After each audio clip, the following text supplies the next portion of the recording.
Hello everyone, आज हम बात करने वाले हैं डिटर्मिनेंट्स के रैपिड रिवीजन की, यानी कि एक ऐसी सीरीज जिसमें आप 15 से 20 मिनट में पूरा का पूरा चैप्टर रिवाइज कर दोगे। अगेन गाइस, अगर आप इस चैप्टर को डिटेल में समझना चाहते हो तो डिस्क्रिप्शन में इस चैप्टर का वन शॉट का लिंक है। मेक श्योर डिटेल में आप वहां से समझ सकते हो। ये सेशन सिर्फ और सिर्फ रिवीजन पर्पस के लिए। तो बढ़ते हैं सबसे आगे और जानने की कोशिश करते हैं कि हमारे पास डिटर्मिनेंट में क्या कुछ चीजें हैं। अगर मैं इस चैप्टर की वेटेज की बात करूं तो 6 से 7 मार्क्स इस चैप्टर की वेटेज है। ये चैप्टर एसोसिएटेड होता है मैट्रिक्स के साथ, तो आपको मैट्रिक्स आना चाहिए, तभी आप इस चैप्टर को कर सकते हैं। बाकी इस चैप्टर में टॉपिक है आपका introduction, areas of circle, minors, cofactors, inverse, adjoint and solving the equation. Solving the equation सबसे ज्यादा इंपॉर्टेंट है क्योंकि यहां से 4 से 5 मार्क्स का एक सवाल लगभग कंफर्म होता है। अब सबसे पहले हम इस चैप्टर के कॉन्सेप्ट को समझते हैं कि डिटर्मिनेंट एक्चुअल में होता क्या है। सो बेसिकली डिटर्मिनेंट एक नंबर होता है जो किसी मैट्रिक्स के साथ, किसी स्क्वायर मैट्रिक्स के साथ एसोसिएटेड होता है, यानी कि हम सिर्फ स्क्वायर मैट्रिक्स का ही डिटर्मिनेंट निकाल सकते हैं। अब मान लो मेरे पास 1 क्रॉस 1 की कोई मैट्रिक्स है, तो जो भी एलिमेंट इसके अंदर है उसका जो डिटर्मिनेंट होगा वो वही एलिमेंट हो जाएगा। डिटर्मिनेंट को ऐसे रिप्रेजेंट किया जाता है, इसका मतलब मॉड नहीं होता है। कुछ बच्चे सोचते हैं इसका मतलब मॉड है तो ये -2 की जगह +2 लिख देते, नहीं। तो ये सिंबल है डिटर्मिनेंट्स का, दो सीधे डंडे, ठीक है जी। अब अगर आपके पास 2 क्रॉस 2 की कोई मैट्रिक्स है तो इसका डिटर्मिनेंट आप कैसे निकालोगे? इसका मल्टीप्लाई इसके साथ, इसका मल्टीप्लाई इसके साथ और माइनस कर दोगे। 1 × 4 4, फिर -2 × 3 6, यानी कि -2 इसका डिटर्मिनेंट आ जाएगा। क्लियर? अब आपके सिलेबस में सबसे ज्यादा जो पूछा जाता है दैट इज 3 क्रॉस 3 का डिटर्मिनेंट। उसके लिए आपको सबसे पहले इनके एलिमेंट्स के ऊपर जो साइन है वो देखना है। सबसे पहले पॉजिटिव, फिर नेगेटिव, फिर पॉजिटिव, फिर नेगेटिव, फिर पॉजिटिव, फिर नेगेटिव, फिर पॉजिटिव, फिर नेगेटिव, फिर पॉजिटिव। अब आप या तो किसी भी एक रो को पकड़ लो या किसी एक कॉलम को पकड़ लो, आपकी मर्जी है। ज्यादातर लोग फर्स्ट रो को पकड़ते हैं। तो फर्स्ट रो में जो सबसे पहला एलिमेंट है क्या है? 1। 1 के आगे साइन क्या है? पॉजिटिव, आप वो लिखोगे। अब इस रो, ये 1 जो है जिस रो और जिस कॉलम में आ रहा है उसको छोड़ के जो बाकी के एलिमेंट्स बचे हुए हैं 3 2 6 1, उनको पकड़ लो, वो उनका डिटर्मिनेंट आपको निकालना है। अब ये 2 क्रॉस 2 की मैट्रिक्स बन गई है तो इसका डिटर्मिनेंट कैसे निकालोगे? 3 × 1 3, -2 × 6 12। फिर उसके बाद बेटा आप ये दूसरा एलिमेंट पकड़ोगे 2, इसके आगे साइन क्या था? माइनस, तो -2 लिखोगे। फिर ये जिस रो और जिस कॉलम के अलोंग आ रहा है उसको छोड़ के जो बाकी के एलिमेंट्स बच गए 4 5 6 1, 4 5 6 1, वो लिखोगे। उसका डिटर्मिनेंट निकालोगे 4 × 1 4, 6 5 30, तो वो निकाल लो। फिर बेटा आपके पास तीसरा एलिमेंट क्या है? -1। इसके ऊपर साइन क्या था? पॉजिटिव, लेकिन ये एलिमेंट क्या है? -1, तो वो लिखा। फिर ये जिस रो और कॉलम के अलोंग आ रहा है उसको छोड़ के 4 5 3 2, 4 5 3 2। अब इसका डिटर्मिनेंट निकालो, इसको सॉल्व करो तो आपके पास इसका डिटर्मिनेंट आ जाएगा 50। ठीक है, इनको सॉल्व करना है ना, ये सॉल्व करना है इनको। तो ऐसे आप इनका डिटर्मिनेंट निकाल सकते हो किसी भी 3 क्रॉस 3 की मैट्रिक्स का। ठीक, फिर उसके बाद बेटा आपसे पूछा जाता है सिंगुलर मैट्रिक्स क्या होती है। सिंगुलर मैट्रिक्स ऐसी मैट्रिक्स होती है जिसका डिटर्मिनेंट 0 होता है। ऐसी मैट्रिक्स का हम इनवर्स नहीं निकाल सकते। आगे चल के आप इनवर्स निकालना सीखोगे। नॉन सिंगुलर मैट्रिक्स ऐसी मैट्रिक्स होती है जिनका डिटर्मिनेंट 0 के बराबर नहीं होता है और इनका इनवर्स एग्जिस्ट करता है, इनका इनवर्स आप निकाल सकते हो। स्केलर मल्टीप्लीकेशन क्या होता है? जैसे हमने मैट्रिक्स में पढ़ा था कि अगर कोई मैट्रिक्स है A, जो कि ये है, अगर मैं इस मैट्रिक्स को 2 से मल्टीप्लाई करूं तो इसके सारे एलिमेंट 2 से मल्टीप्लाई होते हैं। लेकिन मान लो कोई डिटर्मिनेंट है आपके पास ये, अगर मैं इस डिटर्मिनेंट को 2 से मल्टीप्लाई करूंगा तो ये या तो किसी एक रो से मल्टीप्लाई होगा या तो किसी एक कॉलम से मल्टीप्लाई होगा। अब आपकी मर्जी है, आप किसी से भी मल्टीप्लाई कर सकते हो, सिर्फ एक रो से या कॉलम से। जैसे ये था, अगर मैं इसे रो से फर्स्ट रो से मल्टीप्लाई करता तो 2 और 6, बाकी के एलिमेंट सेम रहते। अगर मैं इसे कॉलम से सेकंड रो से मल्टीप्लाई करता तो 1 और 3 ऊपर वाला एज इट इज रहते, नीचे वाले से 4 और 8 हो जाता। तो या तो किसी एक रो से मल्टीप्लाई कर लो या तो किसी एक कॉलम से मल्टीप्लाई कर दो। दूसरा वाला as it is first column से मल्टीप्लाई करोगे तो ये। क्लियर? ठीक है। फिर बेटा आप लोगों के पास आता है एरिया ऑफ ट्राइंगल। अगर आपके पास कोई ट्राइंगल है, उस ट्राइंगल के तीनों वर्टिसेस आपको दिए गए हैं A, B और C। A के कोऑर्डिनेट्स है x1, y1, B के कोऑर्डिनेट्स है x2, y2 और C के कोऑर्डिनेट्स है x3, y3। अब अगर मैं इस ट्राइंगल का एरिया निकालना चाहता हूं तो इस ट्राइंगल का एरिया कैसे निकाला जाएगा? इस ट्राइंगल का एरिया निकलेगा बेटा half x1 x2 x3 y1 y2 y3 1 1 1 ऐसे आप इसको लिखोगे। फिर उसके बाद बेटा ये क्या है, ये क्या है, ये इसका डिटर्मिनेंट आपको निकालना है, ठीक है, इसका डिटर्मिनेंट निकालना। और एरिया कभी भी नेगेटिव नहीं होता, तो ये जो बाहर वाले दो डंडे ये मॉडुलस है, तो वो एरिया हमेशा क्या होता है, पॉजिटिव होता है। तो ऐसे आप किसी भी ट्राइंगल का एरिया निकाल सकते हो। अगर आपके पास बेटा कोलिनियर बोलेगा वो कि कोलिनियर प्रूफ करना है, तो उस सिचुएशन में बेटा आप लोगों को क्या करना पड़ेगा, उस सिचुएशन में आप लोगों को एरिया ऑफ ट्राइंगल को 0 प्रूफ करना पड़ेगा। अगर आप किसी लाइन की इक्वेशन निकालना चाहते हो, तो उस कंडीशन में भी आपको एरिया ऑफ दिस ट्राइंगल क्या करना पड़ेगा, जो 3 पॉइंट्स गिवन होंगे या 2 पॉइंट्स गिवन होंगे, तो आपको क्या करना पड़ेगा, एरिया ऑफ ट्राइंगल निकाल के उसको 0 के इक्वल रख दो, तो जो भी इक्वेशन आपके पास बनेगी वो इक्वेशन ऑफ लाइन बन जाएगी। क्लियर, ठीक है।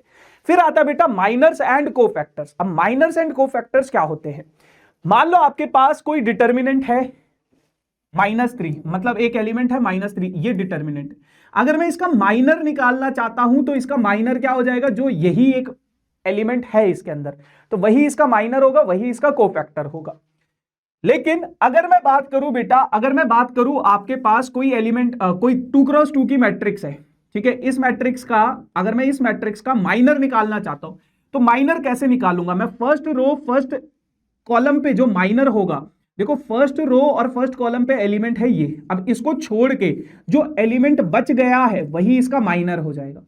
सेकंड रो सेकंड कॉलम का जो माइनर होगा वो क्या होगा, sorry first row second column का जो माइनर होगा, यानी कि इस प्लेस का जो माइनर होगा, आप इसके रो और इसके कॉलम को हटा दो, जो बच गया वही इसका माइनर हो जाएगा। सेकंड रो फर्स्ट कॉलम का जो माइनर होगा, सेकंड रो फर्स्ट कॉलम का जो माइनर होगा, इसको छोड़ के सेकंड रो और फर्स्ट कॉलम को छोड़ के जो एलिमेंट बच गया -2, वही इसका क्या हो जाएगा, माइनर हो जाएगा। इसी तरीके से बेटा सेकंड रो सेकंड कॉलम का जो माइनर होगा, आप सेकंड रो और सेकंड कॉलम के एलिमेंट को छोड़ दो, सेकंड रो और सेकंड कॉलम के एलिमेंट को छोड़ दो, जो बच गया वही इसका माइनर हो गया। अब कोफैक्टर कैसे निकालते हैं, कोफैक्टर का ये फॉर्मूला होता है -1 की power i plus j into minor i j. I और जे किसको रिप्रेजेंट करते हैं, आई रो को रिप्रेजेंट करता है, जे कॉलम को रिप्रेजेंट करता है। तो अगर मैं माइनर की मैट्रिक्स बनाऊं, तो माइनर्स की मैट्रिक्स तो ये बन जाएगी। अब कोफैक्टर्स क्या होगा, फर्स्ट रो फर्स्ट कॉलम का कोफैक्टर, अगर मैं उस फॉर्मूले के हिसाब से देखूं, -1 की पावर आई कितना है 1, जे कितना है 1, और minor of 1 1, first row first column का माइनर कितना है 4, तो इसका कोफैक्टर कितना आ जाएगा 4। अब अगर मैं फर्स्ट रो सेकंड कॉलम का कोफैक्टर निकालूंगा, तो -1 की पावर 1 + 2, और इसका माइनर 3 था, -1 की पावर 3 यानी कि -1, तो इसका माइनर कितना हो जाएगा -3। तो कोफैक्टर की मैट्रिक्स आपके पास ये बन जाएगी। इसी तरीके से अगर आप 3x3 की मैट्रिक्स का कोफैक्टर निकालना चाहते हो, तो बस ऐसे ही निकाल सकते हो। कैसे, मान लो मुझे फर्स्ट रो फर्स्ट कॉलम का माइनर निकालना है, तो फर्स्ट रो फर्स्ट कॉलम को छोड़ के जो बाकी के एलिमेंट्स बच गए हैं उनका डिटर्मिनेंट निकाल लो, तो डिटर्मिनेंट निकालोगे कितना आएगा 31, तो ये इसका क्या हो जाएगा माइनर। और अगर आप कोफैक्टर निकालोगे इसका, तो कितना हो जाएगा, ये आ जाएगा। फिर बेटा फर्स्ट रो सेकंड कॉलम का अगर माइनर निकालना है, तो जो एलिमेंट्स बच गए हैं उनके हिसाब से इसका डिटर्मिनेंट निकाल दो, तो वो इसका माइनर हो जाएगा। और इसका कोफैक्टर अगर आप फॉर्मूले के हिसाब से निकालोगे तो ये आ जाएगा। इसी तरीके से इस पूरी की पूरी मैट्रिक्स का अगर मैं कोफैक्टर की मैट्रिक्स बनाऊं, तो कोफैक्टर की मैट्रिक्स बन जाएगी ये। अब कोफैक्टर हमारे पास जरूरी होता है एडजॉइंट निकालने के लिए। क्यों? क्योंकि एडजॉइंट का जो फॉर्मूला होता है वो होता है कोफैक्टर की जो मैट्रिक्स है उसका ट्रांसपोज कर दो, तो आप एडजॉइंट निकाल लोगे। जैसे मान लो ये मैट्रिक्स है, ये कोफैक्टर की मैट्रिक्स बना लिया आपने, सभी कोफैक्टर्स को निकाल लिए। फिर फर्स्ट रो फर्स्ट कॉलम पे ये था, फर्स्ट रो सेकंड कॉलम पे ये था, फर्स्ट रो थर्ड कॉलम पे ये था। अब जब मैं इस कोफैक्टर की मैट्रिक्स का ट्रांसपोज कर दूंगा, तो मुझे क्या मिल जाएगा, मुझे मिल जाएगा बेटा adjoint of this matrix, adjoint मिल जाएगा। क्लियर इतनी बात? अच्छा, अब बेटा इस चैप्टर से सबसे ज्यादा आपके पास 1 मार्कर क्वेश्चन पूछे जाते हैं, तो उसके लिए आप ये कुछ प्रॉपर्टीज हैं, इन प्रॉपर्टीज को कंठस्थ कर लो, याद कर लो, ठीक है। ये जो जितनी भी प्रॉपर्टीज हैं, इन प्रॉपर्टीज को याद कर लो, क्योंकि सीयूईटी और बोर्ड्स एग्जाम में आपके पास इन्हीं प्रॉपर्टीज के ऊपर सबसे ज्यादा सवाल पूछे जाते हैं, ठीक है। चलो अब फटाफट से कुछ क्वेश्चंस कर लेते हैं, लेकिन उससे पहले एक आखिरी कॉन्सेप्ट जो कि सबसे ज्यादा इंपॉर्टेंट है, यहां से आपके पास 5 मार्क्स का एक सवाल जरूर आता है। किसी भी मैट्रिक्स का अगर आप इनवर्स निकालना चाहते हो, तो ए इनवर्स का फॉर्मूला होता है 1 upon determinant of A into adjoint of A. अब आपको एडजॉइंट ऑफ ए कैसे निकालोगे? सबसे पहले उस मैट्रिक्स का कोफैक्टर निकालोगे और कोफैक्टर निकालने के बाद उसका ट्रांसपोज कर दोगे तो आपके पास इनवर्स आ जाएगा। मतलब फिर यहां से इस फॉर्मूले के हिसाब से इनवर्स निकाल लोगे। डिटर्मिनेंट निकालना तो आपको आता ही है। अब इसका यूज कहां पे होता है? इसका यूज होता है बेटा सॉल्विंग द लीनियर इक्वेशन। आपके पास 3 इक्वेशन दी जाएगी और वो बोलेगा इन तीनों इक्वेशंस को सॉल्व करो। तो आप सबसे पहले एक मैट्रिक्स बनाओगे ए, जिसके अंदर a1 a2 a3 b1 b2 b3 c1 c2 c3 ये एलिमेंट्स सब्स्टिट्यूट करोगे। फिर एक मैट्रिक्स बनाओगे बेटा x, जिसके अंदर बेटा वेरिएबल्स होंगे x y और z। फिर एक मैट्रिक्स बनाओगे बेटा b, जिसके अंदर ये कांस्टेंट वाले एलिमेंट्स आपके पास आ जाएंगे d1 d2 d3 ये एलिमेंट्स आ जाएंगे। क्लियर है इतनी बात? अब आपके पास एक इक्वेशन होती है ax is equals to b। तो x अगर मैं वेरिएबल्स निकालना चाहता हूं तो वो क्या हो जाएगा? a inverse into B. और a इनवर्स आप कैसे निकालोगे? इस फॉर्मूले से जो अभी अभी पढ़ा था। उसके बाद बेटा आपको सबसे पहले ये चेक करना है कि आप उन्हीं मैट्रिक्स का इनवर्स निकाल सकते हो जिनका डिटर्मिनेंट 0 के बराबर नहीं होता। उनके यूनिक सॉल्यूशन होते हैं और उन्हीं का इनवर्स आप निकाल सकते हो। अगर किसी मैट्रिक्स का डिटर्मिनेंट 0 आ गया तो उसका इनवर्स नहीं निकाल पाओगे, लेकिन कभी कभार वो आपसे ये पूछ लेता है कि उनके सॉल्यूशन कैसे होंगे। तो आपको उसके सबसे पहले अगर डिटर्मिनेंट 0 के इक्वल नहीं है तो उसके यूनिक सॉल्यूशन है, लेकिन अगर डिटर्मिनेंट 0 के इक्वल आ गया तो आप adjoint of A into B करके देखोगे। ये ए और बी मैट्रिक्स तो आपको पता ही है क्या है, तो आप adjoint of A into B करके देखोगे। अगर वो 0 के इक्वल आ गया तो मैनी सॉल्यूशन होंगे, और अगर ये 0 के इक्वल नहीं आया तो नो सॉल्यूशन हो जाएंगे। तो ऐसे आप इनका 1 मार्कर में पूछ लेता है वो कभी कभार यहां से कि कौन सा नो सॉल्यूशन होगा, कौन सा मैनी सॉल्यूशन होगा। और होमोजीनियस सॉल्यूशंस कब होते हैं? जब a इंटू एक्स 0 के इक्वल हो जाए। क्लियर? ठीक है, अब कुछ सवालों को देख लेते हैं। तो सबसे पहला सवाल है आपके पास, अगर ये दो डिटर्मिनेंट्स आपके पास इक्वल है तो x की वैल्यू क्या होगी? तो सिंपल आप डिटर्मिनेंट निकाल लो। 2 इंटू 1 2, 5 इंटू 4 20, 2 माइनस 20, और यहां पे 2 into x 2x square minus 24। इस इक्वेशन को सॉल्व करोगे तो यहां से x की वैल्यू आ जाएगी आपके पास प्लस माइनस √3। ठीक है जी, तो 1 मार्कर क्वेश्चन ऐसे वो पूछ लेता है। दूसरा सवाल कहेगा कि एक कोई मैट्रिक्स है 3 क्रॉस 3 की, आपके पास डिटर्मिनेंट दिया गया है 8, आपको इसकी वैल्यू निकालनी है 3 इंटू ए का डिटर्मिनेंट। तो आपके पास एक प्रॉपर्टी होती है k इंटू ए का डिटर्मिनेंट अगर आप निकालना चाहते हो k की power n into determinant of A. तो k की पावर n यानी कि 3, k क्या है? k क्या है? k क्या है? ये, ठीक है।